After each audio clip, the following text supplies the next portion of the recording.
Здравейте, колеги! В тази лекция е едно кратко въведение в концепцията на строително-информационното моделиране като съвременно лице на автоматизацията на инженерния труд в строителството. Казвам се Михаела Кутева, строителен инженер по образование, завършила съм специалност промишлено и гражданско строителство или днешната специалност строителство на сгради и съоръжения. Към момента съм професор в катедра автоматизация на инженерния труд, строителен факултет, Университет по архитектура, строителство и геодезия. Що е то строително-информационно моделиране или накратко казано СИМ? Това всъщност е управление на цифрови данни и цифрова информация за строежите през целия им жизнен цикъл. В рамките на изложението ще се спра накратко върху темите цифровизация и цифрова трансформация в посока строителния сектор, строително-информационно моделиране в аспекта на това какво съдържа строително-информационния модел, какви измерения има този модел и начина на работа на строително-информационното моделиране като създаване на този модел и работа с него. Накратко ще отбележим ползите от СИМ, както и предизвикателствата по пътя на внедряването му и използването му. Цифровизация и цифрова трансформация. Често чуваме тези термини, по-скоро ги чуваме като дигитализация на целия обществен живот. Това е свързано и с строителния сектор.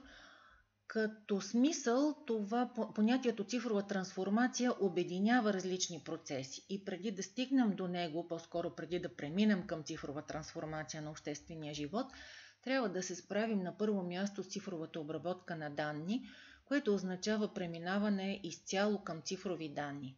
Младите колеги ще се усмихнат, защото за тях това е малко непонятно.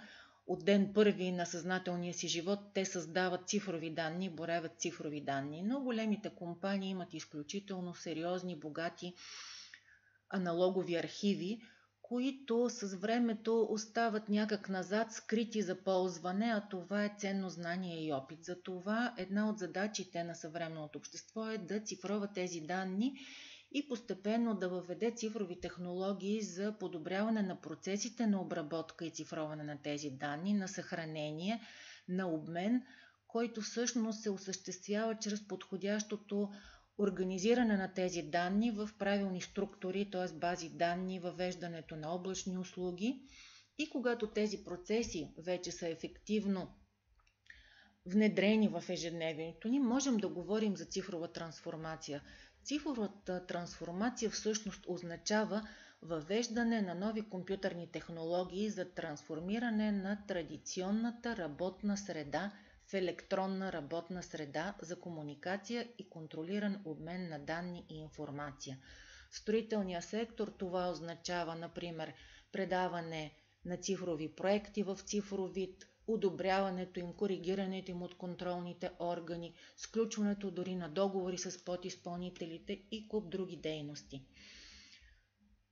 Пример за инструменти за цифрова обработка на данни са, например, цифровите архиви от документи, възможностите за цифрова обработка на фактури, на различни искове, прегледи на казуси, администрирането на договори, обработката на заявления, на сертификати, на наряди, на протоколи, на различни междинни работни отчети или обемни обяснителни записки. Хубавото на съвременните инструменти за интелигентна обработка на документи е, че те могат да бъдат обучени. Т.е. те могат да бъдат обучени да разпознаят и маркират грешки и невярна информация, които да пренасочат за допълнителен преглед с човешка намеса. До какво води въвеждането на такива инструменти? Логично води до намаляване на риск от грешки от гледна точка човешки фактор, когато човек изпълнява една и съща дейност и умората си казва думата, води до спестяване на време. В числа изразено това означава от световната статистика намаляване на риск от грешки с повече от 50%, намаляване на разходи за ръчна обработка на документи с около 35%, намаляване на времето, прекарано в задачи свързани с работа с документи, около 17%. Или 50 до 70% съкращаване на време за обработка на документи. У нас по закон предаването на строително-техническата документация т.е. на всички по време на проектиране, строителство, документация за получаване на разрешително за експлоатация към общинска и държавна администрация, се извършва с комплекти хартиени документи и мокри подписи и печати, което означава едно излишно време в разпечатки, сгъване на чертежи, комплектоването им в няколко комплекта, пълни документи, копия в папки, след това поставянето на подписи, на печати. Някои знаят колко заболява ръката от слагането на тези печати и също така знаят колко много време и пари коства това. Колеги споделят, че при предаването на проект на стойност около 1 милион лева има около 2% утежняващи разходи поради оформянето на хартиена строителна документация. Това води до 15 000 човекочаса необходими за работа, 200 от които поне са изразходени за създаване на аналогова информация и дублирането й в цифрова, тъй като проектите се предават на хартия, но задължително все още на компакт диск или в крайен случай на флаш памет. Общия безмислен разход в тази ситуация възлиза на минимум 20 000 лева. С това видео ще ви въведа накратко в концепцията за строително-информационното моделиране.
От видеото предполагам си изградихте идеята, че строително-информационният модел всъщност съчетава различни видове данни и информация в себе си. Тоест в един общ строително-информационен модел имаме информация от гледна точка графични модели, геометрични модели, видеофилми. Те са комбинирани заедно с текстова информация, като обяснителни записки, протоколи, доклади, актове, сертификати. Комбинирани са също с графици за изпълнение, графици за доставки, различни спецификации, количествено-стойностни сметки, като за целите на различните задачи в строително-инвестиционното проектиране се дефинират различни съществени характеристики на модела, т.е. строително-информационният модел може да бъде съставен или от компоненти, посочени на слайда, или да комбинира всички тях в зависимост от задачата и ролята на съответния участник, който създава цифровото съдържание. Какво означава управление на цифрови данни и информация? Това са стандартните информационни дейности, а именно създаване на цифрови данни и информация, тяхната обработка, начин на съхранение и споделянето и разпространението на тези цифрови данни. В строително-инвестиционния процес създатели, потребители и обменящи данни са всички страни участници в процеса. Всеки създава свое цифрово съдържание със съответните софтуери и в подходящи файлови формати го обменя с другите участници. Строително-информационното моделиране има за цел да обедини всички в една обща работна среда и да улесни тези процеси на комуникация и достъп до съответните данни. Създаването на данни включва текстови файлове, графични файлове, таблици, други данни, видеа, аудиофайлове и всички ние, в зависимост от ролята си и позицията си в строително-инвестиционния процес, създаваме такива файлове с различно съдържание. Управлението на данните по принцип включва контролна версия, история, съхранение, достъп до данните, разпределение и съгласуване, прегледи, проверка, редактиране, актуализиране, като в рамките на строително-информационното моделиране вече съществуват нови софтуерни инструменти, които ни позволяват изключително качествено и бързо организиране на тези дейности. Обменът на данни включва разпространението им, достъпът до данни в зависимост от ролята, от мястото на съответния участник и обратната потребителска връзка. Всъщност, строително-информационното моделиране, строително-информационният модел е отражение на реалния физически свят или на реален физически обект, като винаги трябва да имаме предвид, че в зависимост от задачата имаме възможни много различни съответствия, т.е. можем да използваме различни модели данни, за да изградим този модел. Сега следва един слайд, в който ще видите едни многомерности, много измерения на строително-информационния модел, но нещото, което трябва да отбележим на първо място е, че когато говорим за строително-информационно моделиране, стартът, от който започваме, е задължително триизмерен геометричен и графичен модел. Към момента традиционната практика работи с двоизмерни модели, знаете, планове, разрези, фасади, докато тук задължително се започва с изграждането на триизмерен геометричен и графичен модел, който отговаря на въпроса какво строим. Когато обвържем този модел с времевите измерения, с графиците за изпълнение на различни дейности, тогава говорим за 4-измерен строително-информационен модел. Обвързването на триизмерния модел в времето с бюджетите, с усвояването на парите, с планирането на бюджетите, с навременните разплащания обхваща така нареченото пето измерение. Строително-информационният модел продължава да надгражда своите измерения. Шестото измерение е свързано с така наречената устойчивост. От една страна енергийна ефективност, от друга страна всички аспекти на строежа, които са свързани с възможността за сертифицирането на този обект по различните международни системи за оценка на устойчивост и сертифициране по отношение на устойчивост. Идва момент, в който строежът е завършен, изграден и започва експлоатацията на този обект. И тогава строително-информационният модел отново е изключително ценен и необходим, но с друг тип информация.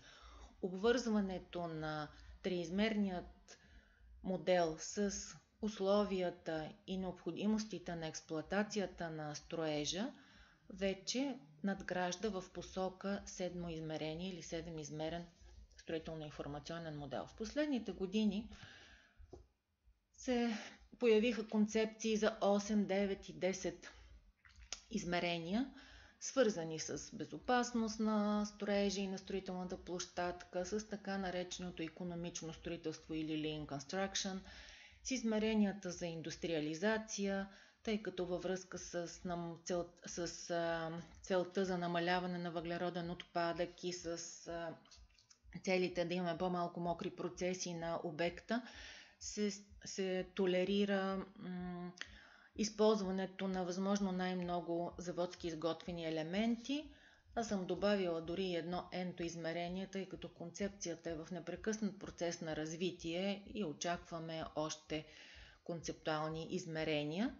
Към момента в световната практика се работи практически с измеренията до 7D по различни начини, по различни начини на обвързване. Съвременните софтуери за строително-информационно моделиране ни позволяват създаването на изключително детайлни триизмерни модели, максимално близки до реалността, с видимост практически на всички желани от нас детайли, като във връзка с това се дефинират и различни нива на детайлност и необходима информация. Това може да бъде предмет на отделна дълга лекция. Същите софтуери ни имат интересната функционалност за автоматично генериране на двоизмерни визуализации на всеки елемент на моделирания обект. Тоест, веднъж изграден триизмерния модел, наистина с две кликвания на мишката, може инженера, който работи с модела, може да получи план, вертикален разрез, фасада или пък разрез на отделен елемент. Друга интересна функционалност на тези софтуери е възможността за автоматизирано извеждане на спецификации и количествени сметки.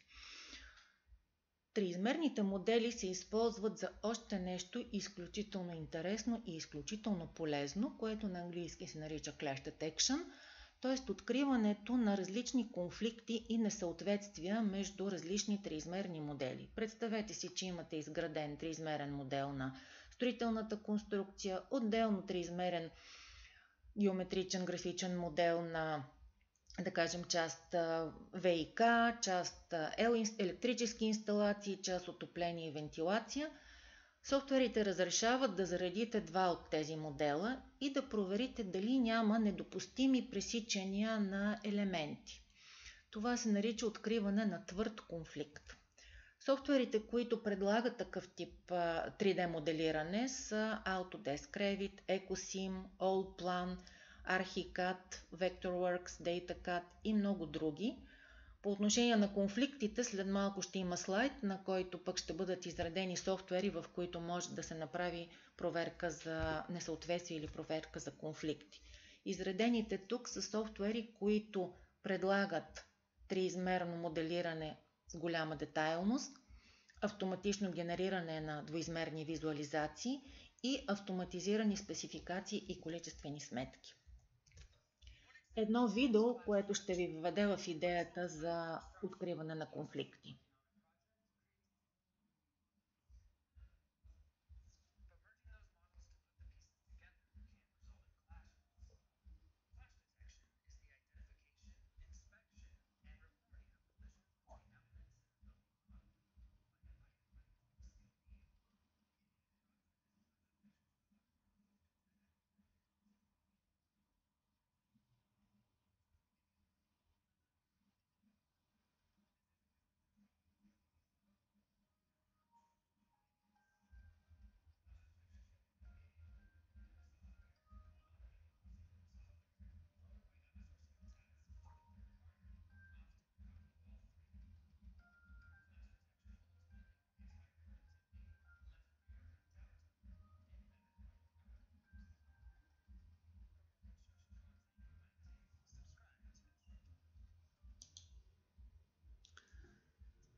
Основните групи конфликти или несъответствия са три. Това са така наречените твърди конфликти, меки конфликти и конфликтите в последователността на изпълнението.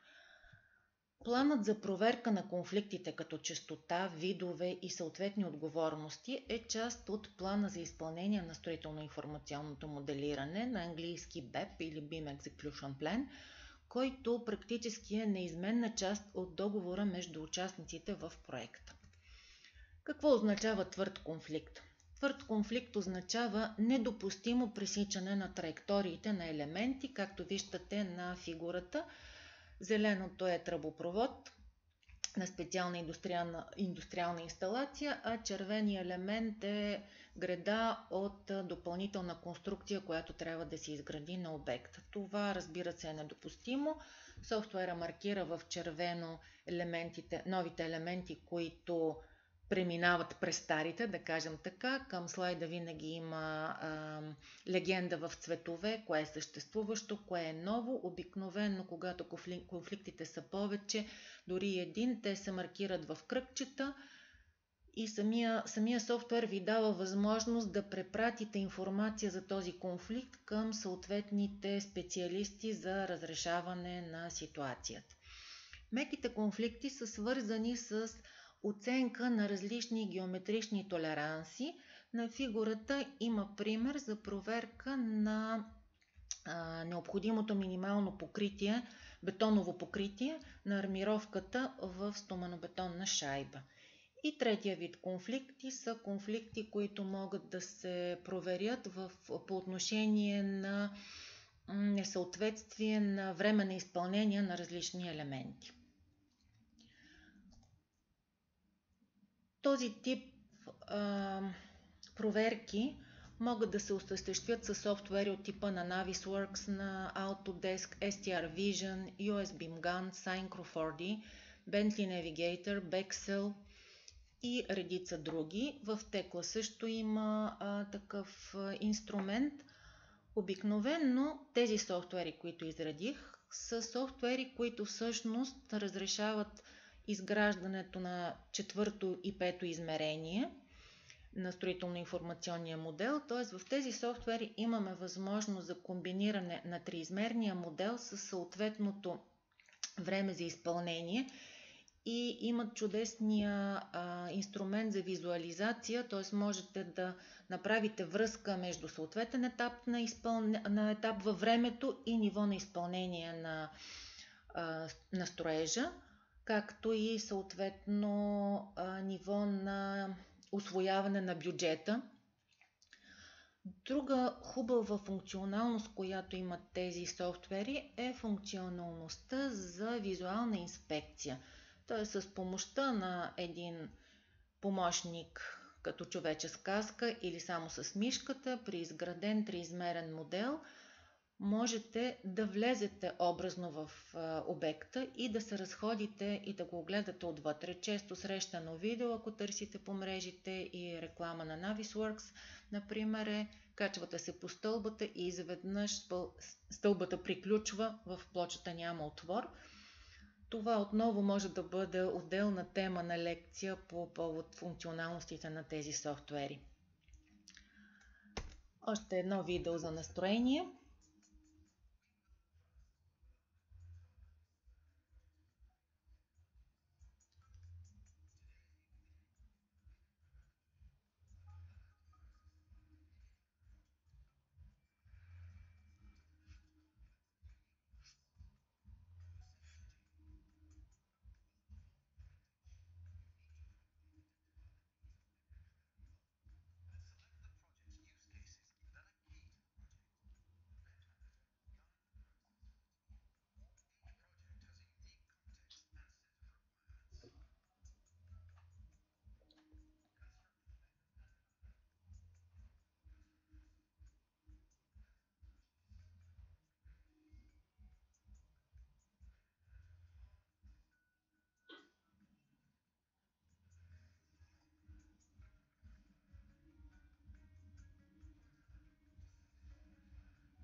Подготовката, както знам, и планирането са гаранция за успеха на всеки един проект и с инструментите на строително-информационното моделиране това е изключително ефективно.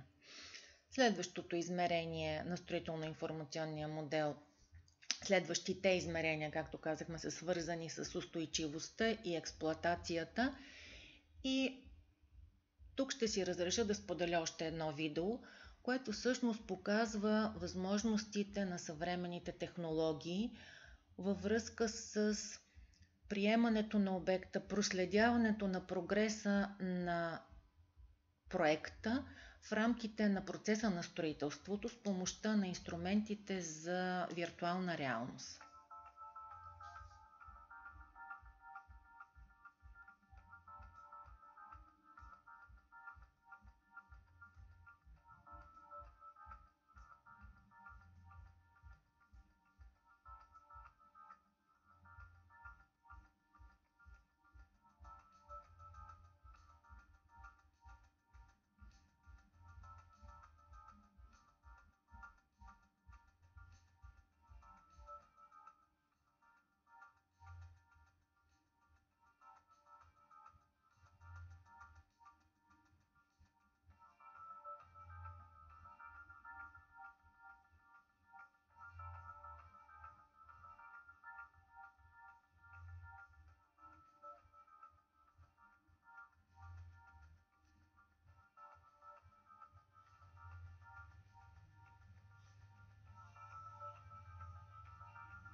това клипче не е научна фантастика, то е реалност в някои държави, които са по-напред с прилагането на строително-информационното моделиране.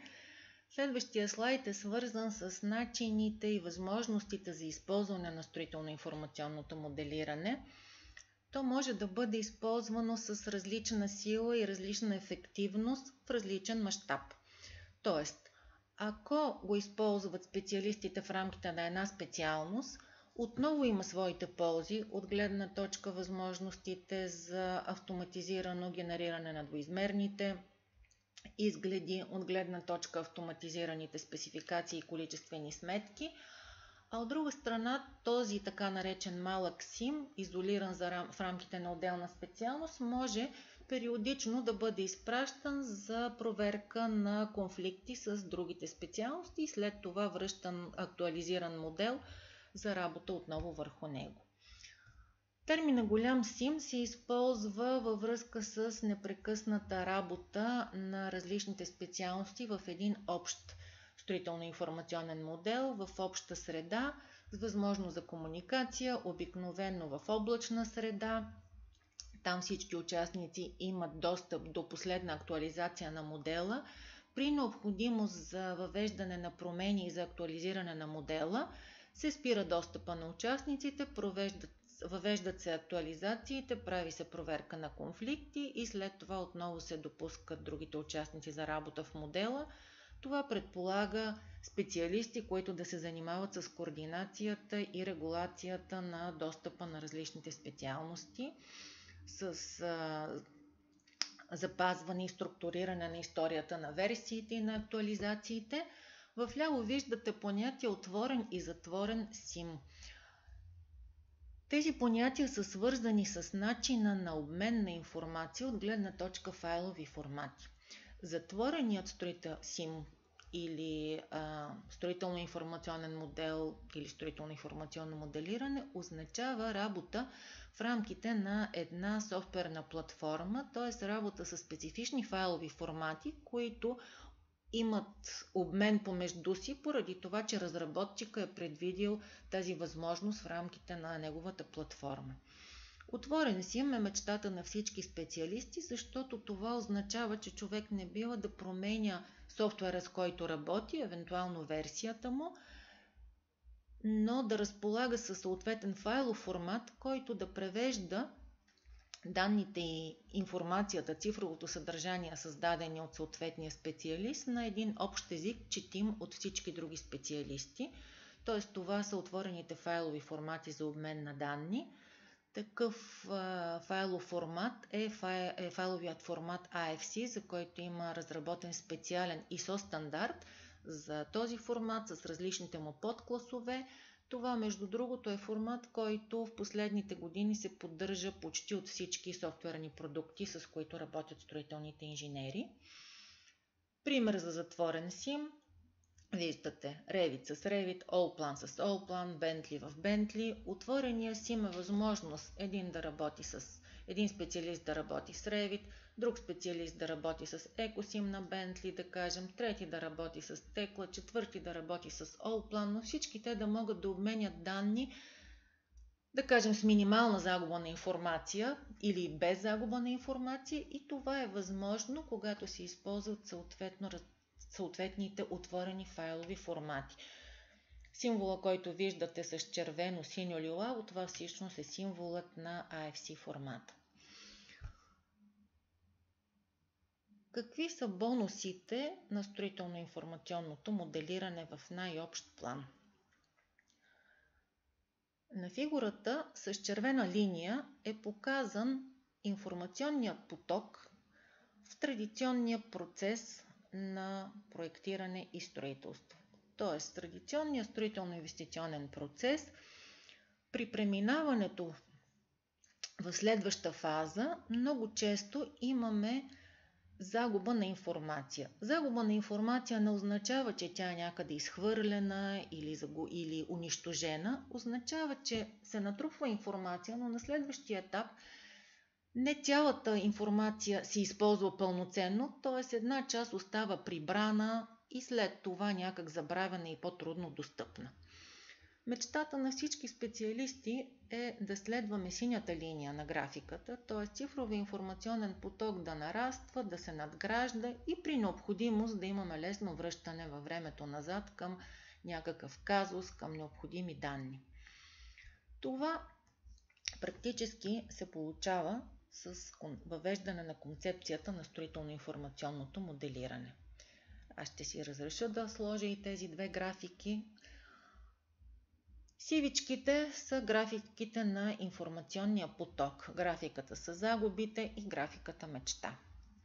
Освен тях на слайда виждаме 4 линии с различни цветове. Нека да започнем от червената линия номер 1. Това е възможността за оптимизация на разходите. Във всеки строително-инвестиционен проект с напредването на проекта тази възможност драстично намалява. Тоест разумно е да търсим възможности за промяна в началото, да концентрираме повече ресурс тогава, за да можем да оптимизираме максимално разходите, още в самото начало. Зелената линия номер 2 показва цената на промените в проект. Очевидно е, че колкото по-напред сме в строително-инвестиционния процес, толкова по-скъпо ни коства промяна в проекта. Ако строителството е започнало и се наложи промяна в проекта, това означава връщане към проекта, преработка, отново одобряване. За строителството означава престой, загуба на време, загуба на пари. Синята линия, номер 3, всъщност показва разпределенията на усилията, на ресурсите във времето, съгласно традиционната практика. Както виждаме, те са концентрирани в фазата на работното проектиране.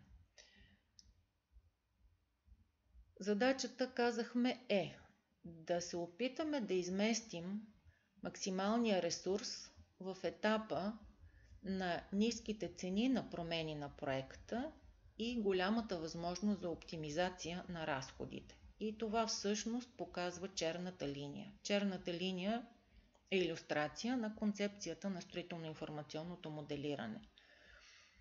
Концентриране на усилия, на ресурс в фазата на идейно проектиране и техническо проектиране, за да можем максимално да изчистим потенциалните подводни камъни в проекта, което да ни осигури плавно протичане на следващите етапи.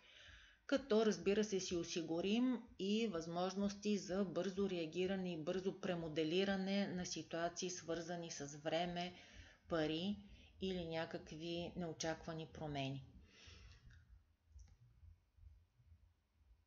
На базата на това, което разказах, предполагам, осъзнахте, че бонусите на строително-информационното моделиране в общ план са прозрачността на процеса, т.е. възможността за работа на всички заедно и изчистването на грешките в движение на време. За тях се правят специални планове, тези проверки се правят регулярно. Възможността за лесна комуникация между отделните специалности, възможността за достъп на всички до последна актуализация на съответния модел.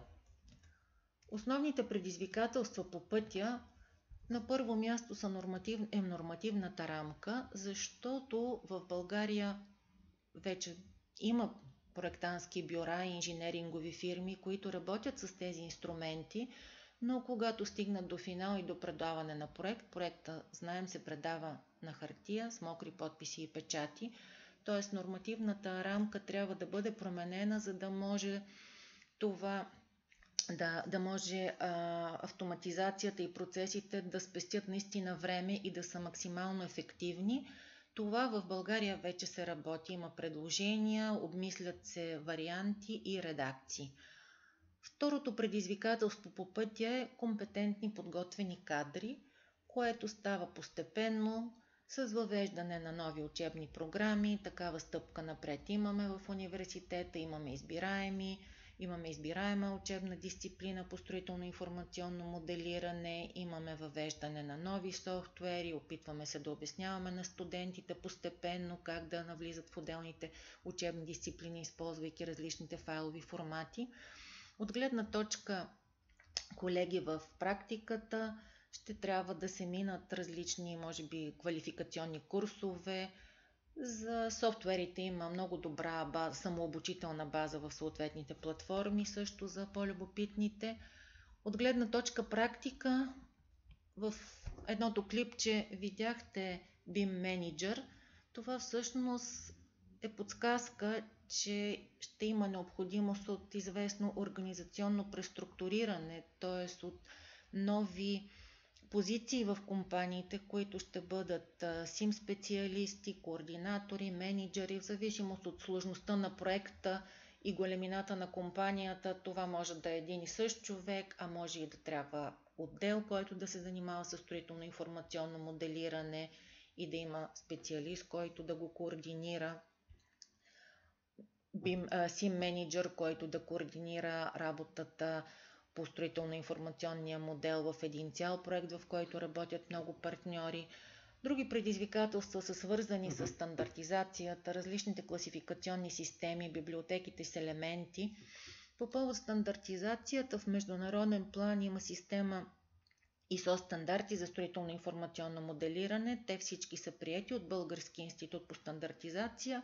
2 от тях са преведени на български, други са в процес на превод, но това е първата стъпка, а оттам нататък предстоят стъпките за прилагане на тези стандарти във връзка с спецификата на нашата строителна практика. Строително-информационното моделиране като концепция, като начин на работа е една чудесна илюстрация в посока мисли различно в строителния бранш, която различна мисъл води до ефективност, до по-висока конкурентоспособност. Поглед към разпространението и използването на строително-информационното моделиране в световен мащаб. Интересен е начина на въвеждане на строително-информационното моделиране. В Северна Америка то навлиза на пазарен принцип. Големите компании основно го въвеждат, защото виждат смисъла от ефективността му и колкото по-голяма е една компания, тя по-бързо усеща възвръщаемостта на инвестициите от подобен начин на работа. В Европа обратно, дори във водещите страни в строително-информационното моделиране, то навлиза с политически решения на принципа отгоре надолу. Поглеждайки към картата на слайда, лилавото означава регулярно използване на SIM. Виждаме Америка свети в лилаво, Северна и Южна, в Азия имаме големи райони. Нова Зеландия е типичен представител. Червеничкото в Европа е нещо много интересно. Там имаме въведено вече задължително използване на строително-информационно моделиране. Данните са към 2016 година, преди 8 години. Тези карти не се обновяват много често, затова предлагам карти с такава давност. По-близък план към Европа с някои дати, някои години показани на картата. Ще се спра на скандинавските страни, които са едни от водещите страни в развитие на строително-информационното моделиране и дори те имат отделен регионален пакт за използване на отворени файлови формати за строително-информационно моделиране.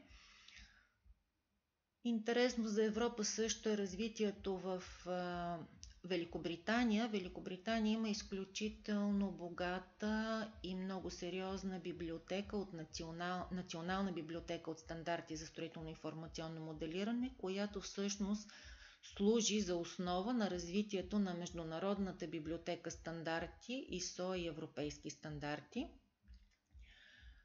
Годините, които виждаме на картата отбелязани, от 2016 в Великобритания задължително за публични проекти въведен SIM.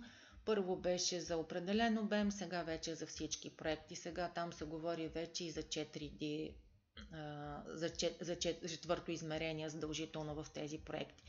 За Германия фаза на въвеждане 2017-2019 година е била предвидена, Дания 2012, Холандия 2012, Франция 2017, Испания 2015. По това време в Португалия не се говори за СИМ. Белгия не коментира СИМ. Швейцария не коментира СИМ. Но във всички държави лека по лека се работи в тази посока. Балканите светят със сиво.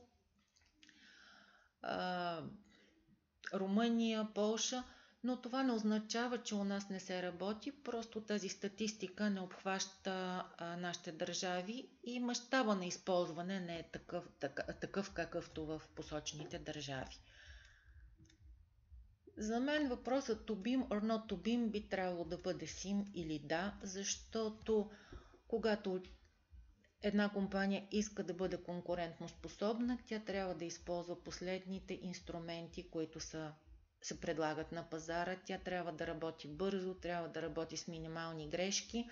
У нас, между другото, строително-информационното моделиране навлиза като начин на работа основно през бюра, които работят в международни проекти и тъй като международните им партньори и инвеститори изискват такъв начин на работа, за да могат да останат на пазара, колегите въвеждат този начин на работа и вече берат плодовете му.